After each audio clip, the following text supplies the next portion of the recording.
Ya, puji Tuhan. Saya senang ketemu dengan kalian. Senang menikmati hadirat Tuhan bersama ya.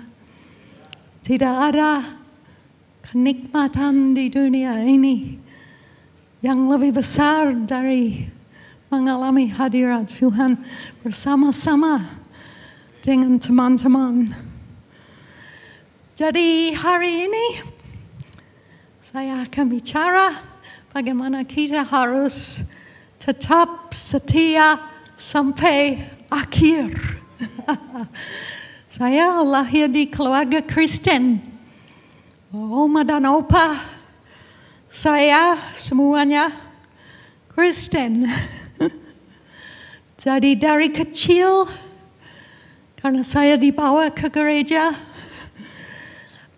Dari lahir saya dengar tentang Tuhan Yesus dan saya mau ikut dia.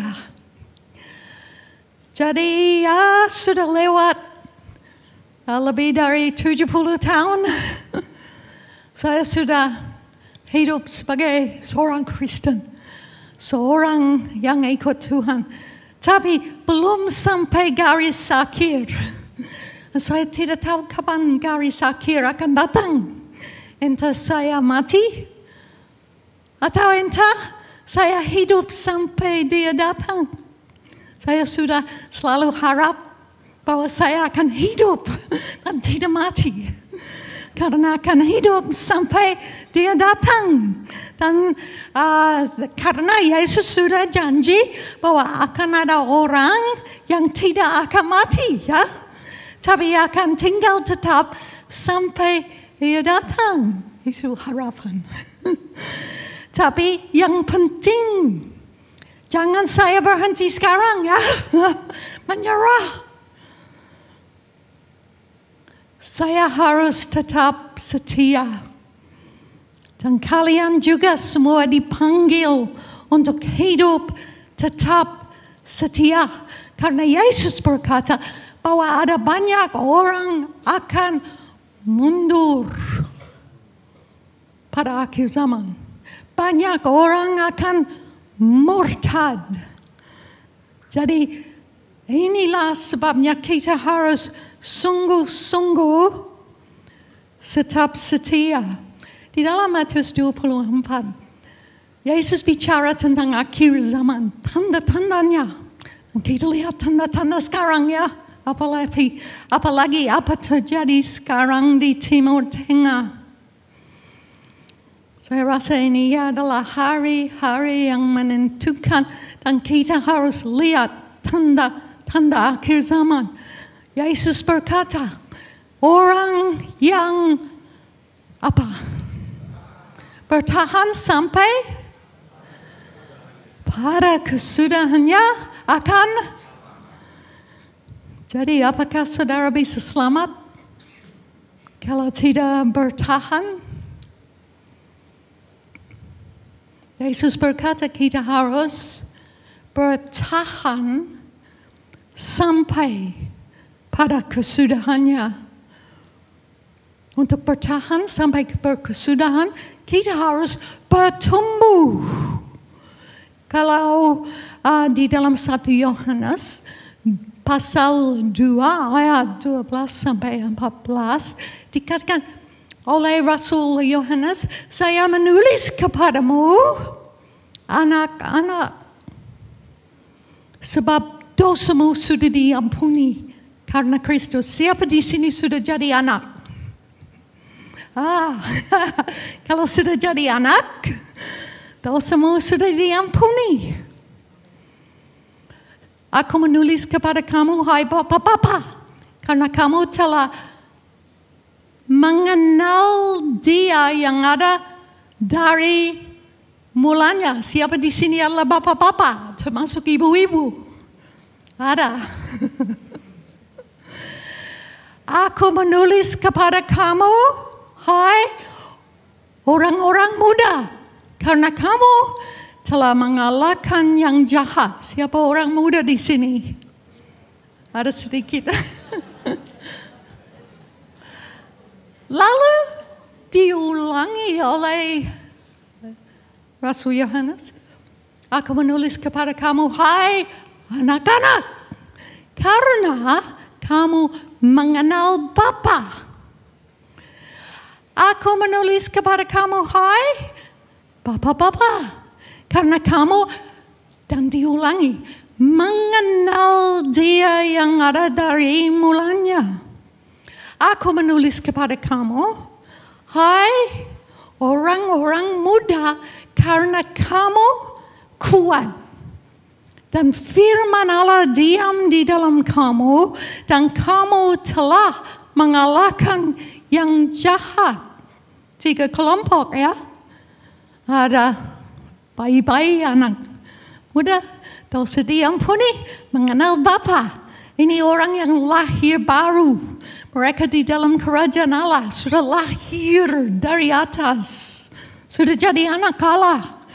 Dosa diampuni. Tapi harus bertumbuh, jangan jadi bayi terus. Kita lihat ada yang sudah jadi anak muda. Mereka mengalahkan yang jahat-jahat. Jadi sudah menang atas dosa. Mereka jadi kuat.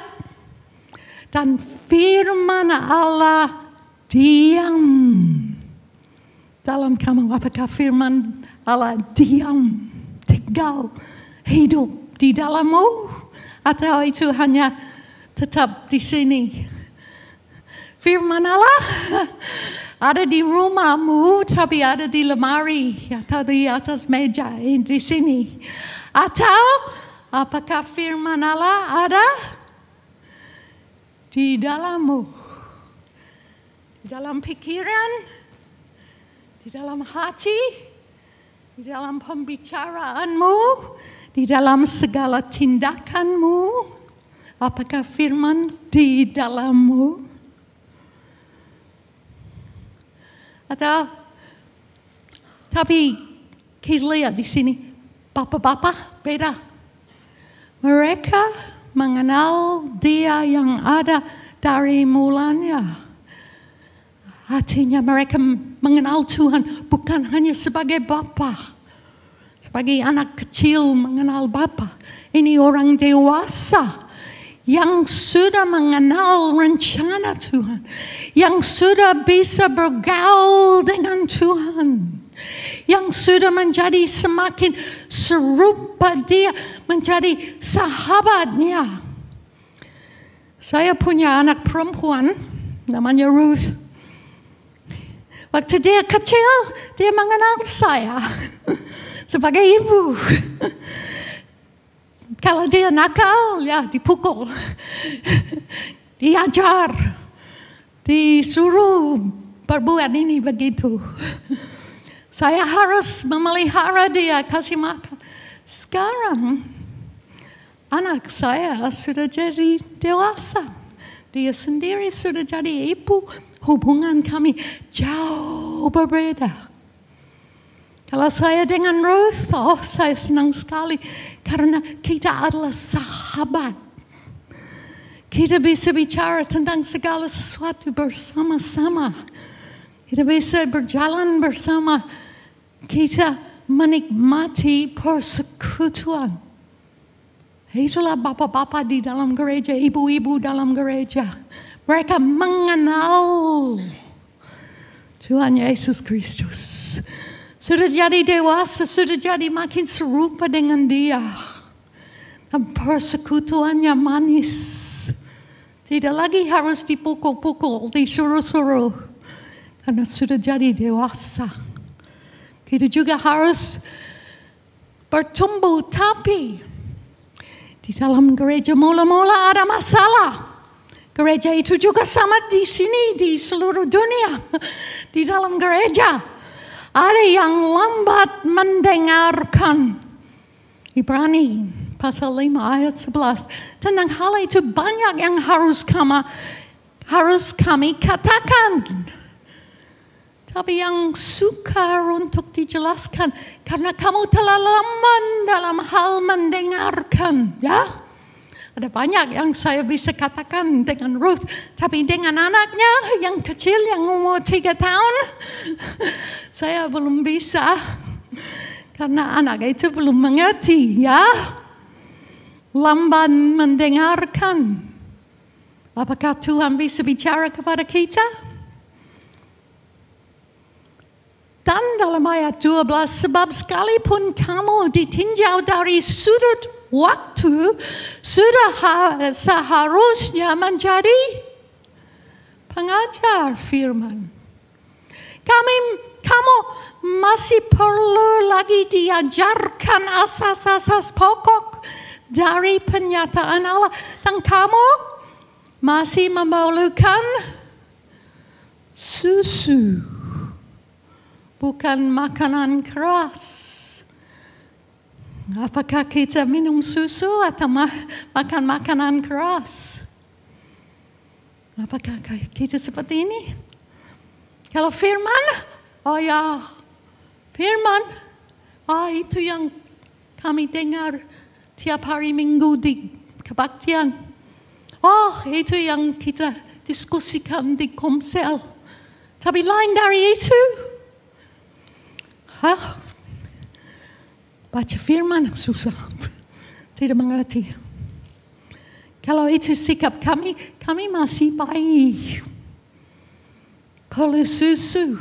Tapi kita harus bertumbuh, baca firman.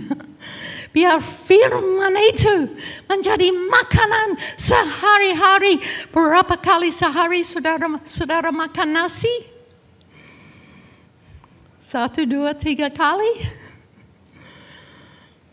Berapa kali sehari kita makan firman?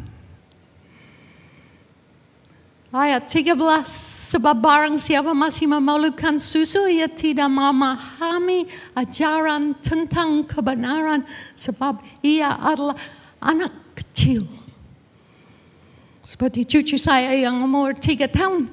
Minggu ini saya bersama dengan dia dan kakaknya yang 5 tahun dan 10 tahun.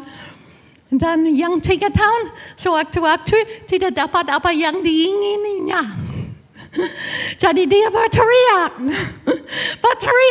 dan dia goyang tubuhnya, dia tidak senang.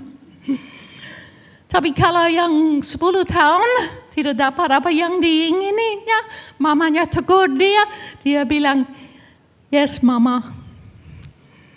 Karena sudah jadi makin dewasa. Jadi kita juga harus jadi dewasa, jangan selalu anak kecil.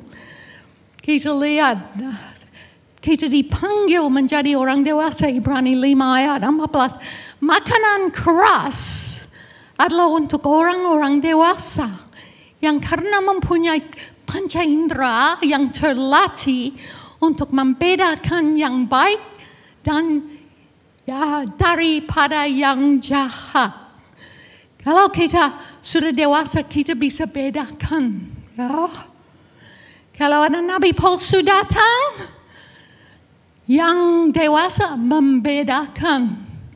Kalau ada yang mengajar pengajaran yang sesat, akan bedakan. Kalau datang godaan, kita yang dewasa akan berkata, itu dari iblis. Itu hanya dari hawa nafsu. Kita akan dilatih karena kita kenal firman kebenaran. Jadi apakah kita minum susu atau makanan keras? Ya, kalau baru ketemu dengan Yesus, ya minum susu tidak apa-apa. Kalau sudah 30-40 tahun kenal Tuhan, kamu sebenarnya harus menjadi apa? Pengajar, ya? Harus menjadi pengajar. Kita juga karena dikatakan sebab barang siapa masih memerlukan susu tidak memahami ajaran tentang kebenaran. Maaf. Tapi kalau sudah jadi dewasa, kita sebenarnya harus menjadi pekerja. 2 Timotius 2 ayat 15, usahakanlah supaya engkau layak di hadapan Allah sebagai seorang pekerja yang tidak usah malu, yang berterus terang memberitakan. Harus berbuat apa? Memberitakan. Bahasa Inggris dikatakan membedakan, artinya dapat membedakan yang baik yang benar. Perkataan kebenaran itu. Kita harus, kalau ketimbang waktu, kita harus jadi guru. Bukan guru sekolah Alkitab, tapi sanggup mengajar firman. Apakah kalian sanggup mengajar firman? Kepada tetanggamu, beritakan Injil. Kepada anak-anak dan cucu-cucu. Kita semua harus jadi dewasa. Untuk bertahan, tidak cukup hanya untuk bertumbuh, tapi kita harus berlari dan berlomba. Galatia 5 ayat 7, berlomba, jangan dihalangi. Dahulu kamu berlomba dengan baik. Dahulu kamu sudah mulai, sudah lahir baru. Oh, saya jadi Kristen, saya lari, saya bertumbuh. Siapakah yang halangi kamu sehingga kamu tidak menuruti kebenaran lagi? Saya ada teman-teman sudah mulai dengan baik, sudah mulai melari. Ada yang jadi guru sekolah Alkitab, sudah datang ke Indonesia sebagai misionaris. Tapi ada yang halangi. Mereka jadi kecewa. Mereka kena kepahitan. Mereka tidak mengampuni. Dan ini teman-teman saya, ada yang tinggalkan Tuhan. Sesudah jadi guru sekolah Alkitab, penginjil, bahkan di Indonesia.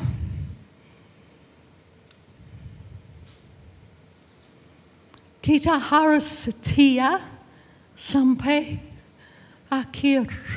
Berlomba harus pegang firman sambil berpegang pada firman kehidupan agar aku dapat bermegah pada hari Kristus bahwa aku tidak percuma berlomba dan tidak percuma bersusah-susah. Ada banyak kesusahan dalam mengikut Yesus. Amin. Siapa di sini belum menderita? Siapa di sini belum susah-susah dalam mengikut Yesus? Ini perlombaan susah, apalagi maraton. Sudah lari, jadi capek. Ada yang sakit, ya. Ada hambatan. Kita harus berlomba dengan berpegang firman Tuhan. Larilah untuk menang. 1 Korintus 9 ayat 24. Tidak tahukah kamu bahwa dalam gelangan pertandingan semua peserta turut berlari, tapi bahwa hanya satu orang saja yang mendapat hadiah? Karena itu larilah begitu rupanya sehingga kamu memperolehnya. Jangan puas dengan hidup seperti dunia. Tinggalkan jalan dunia, hawa nafsu. Kenapa kita sibuk dengan hal-hal dunia?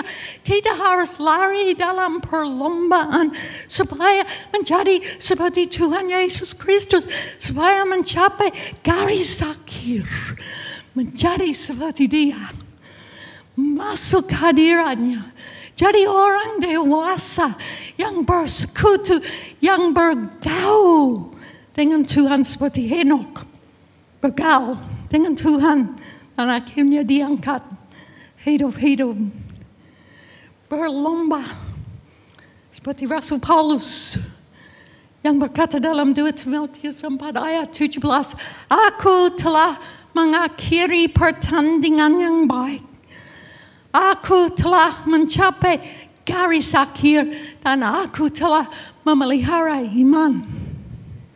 Iman orang benar akan hidup oleh sebab iman, oleh sebab percaya. Habakuk pasal 2 ayat 4. Itu juga disebut dalam Galatia, dalam Roma, dalam Ibrani 3 kali oleh Rasul Paulus. Karena kita mulai dengan iman. Tapi kita harus jalan tetap dengan iman. Dan kita hanya bisa mencapai garis terakhir dengan iman. Aku telah memelihara iman. Dan kita berlomba tanpa lelah, ya. Yesaya 40 ayat 31. Kami sudah nyanyi tentang ini tadi, ya. Orang-orang yang menanti-nantikan Tuhan, itulah rahasianya. Menanti-nantikan Tuhan, mendapat kekuatan yang baru. Itu penting untuk orang yang tua seperti saya. Mendapat kekuatan baru.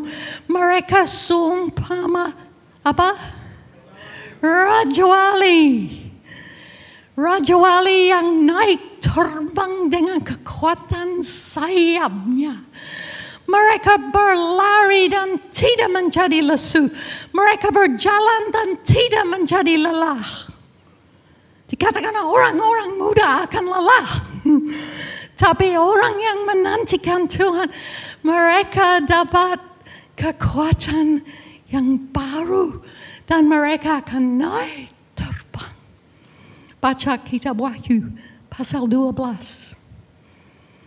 Akan ada kelompok orang pada akhir zaman yang tidak jalan dengan kekuatan sendiri. Tapi mereka akan diberi kekuatan seperti sayap burung Raja Wali. Dan di tengah-tengah aniaya, di tengah-tengah pemerintahan antikristus, mereka akan terbang. Mereka tidak bisa dikuasai oleh dunia. Mereka adalah pemenang. Mari kita tetap hidup dekat kepada Tuhan. Supaya kita dapat menang dan menjadi seperti Raja Wali. Bukan seperti dikatakan tadi, bukan dengan kekuatan sendiri. Tapi dengan kekuatan Tuhan Yesus Kristus. Kita race till the end of the world comes. It's coming soon. Mungkin sampai mati. Atau mungkin sampai Yesus datang. Kita lari terus. Siapa pernah bertahan sampai akhir? Abraham. Dia harus lewat banyak ujian. Termasuk menyerahkan anaknya sendiri. Elia, dia dikejar oleh Ratu Jezebel. Dia mau mati, tapi akhirnya dia bisa bangkit kembali dan dia menang dan dia diangkat ke surga dengan kereta api. Yeremia, seorang nabi, dibuang di dalam sumur yang berlumpur. Tapi dia tetap setia kepada Tuhan. Sadrak, Mesak, dan Abednego, mereka pilih masuk di perapian daripada menyembah kepada berhala. Daniel, dia pilih umur 90, mungkin 95. Dia buang di dalam gua singa. Dia pilih untuk tetap setia. Paulus seperti kami sudah lihat berkata, aku telah mengakhiri pertandingan yang baik dan telah mencapai garis akhir dan aku telah memelihara iman. Kita dipanggil menjadi setia sampai kita rela menghilangkan nyawa kita. Karena Matius 6 ayat 20, Barang siapa mau menyelamatkan nyawanya, ia akan kehilangan nyawanya. Tapi barang siapa kehilangan nyawanya karena aku, ia akan memperolehnya. Apakah kita sayang diri lebih dari Kristus? Wahyu 2 ayat 10, pesan kepada gereja akhir zaman. Jangan takut terhadap apa yang harus engkau derita. Penderitaan menunggu kita. Hendaklah engkau setia sampai mati. Siapakah yang dapat bertahan pada akhir zaman? Nabi Nahum berkata, siapa yang tahan berdiri menghadap geramnya? Siapakah yang tahan tegak terhadap murkanya yang bernyala-nyala? Nabi Maliaki, siapa yang dapat tahan akan hari kedatangannya? Siapakah yang dapat tetap berdiri apabila ia menampakkan diri? Yohanes, Rasul Yohanes, waktu dia melihat akhir zaman dan semua yang akan terjadi, dia berkata, sebab sudah tiba hari besar, murka mereka, dan siapakah yang dapat bertahan? Kita perlu apa untuk bertahan? Kita perlu firman-Nya menjadi api dalam hidup kita. Kita perlu Roh Kudus yang turun pada hari Pentakosta yang seperti api. Kita perlu masuk di dalam ujian supaya kita dimurnikan seperti emas. Di dalam Yesaya dinubuatkan bahwa di dalam Sion akan dikatakan, siapakah di antara kita yang dapat tinggal dalam api yang menghabiskan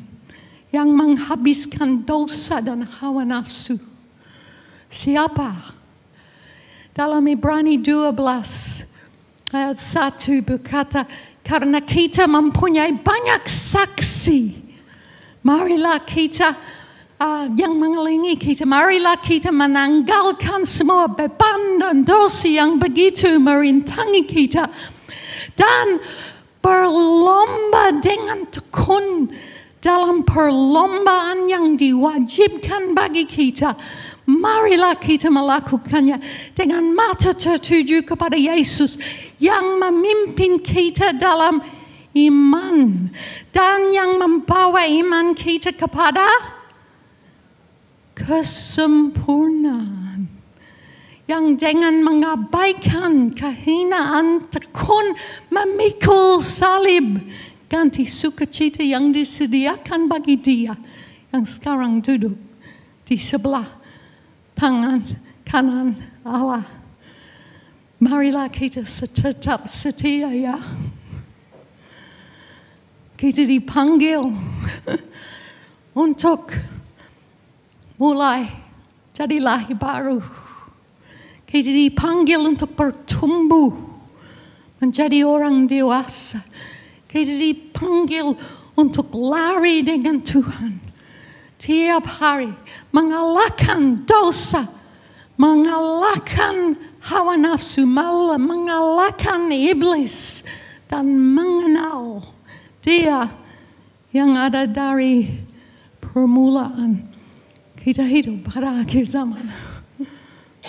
Waktunya tinggal sedikit. Siapa tahu berapa lama lagi sebelum Yesus datang. Apakah kita siap? Apakah kita siap?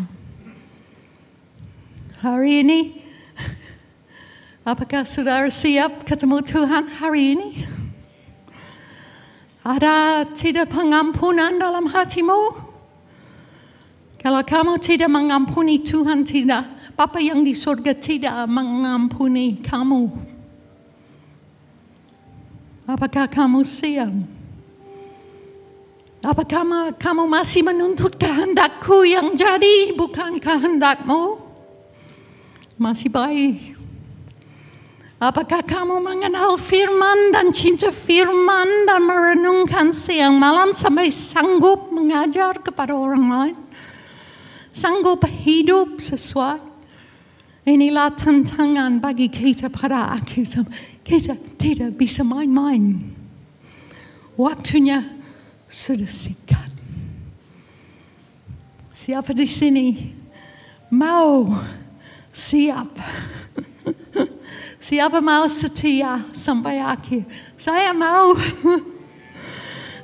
Yang mau siap dan siap menghadapi segala tantangan, tolong berdiri. Siap menghadapi, mengalahkan dosa ya. Mengampuni semua orang. Hidup sesuai dengan firman Tuhan. Puji Tuhan.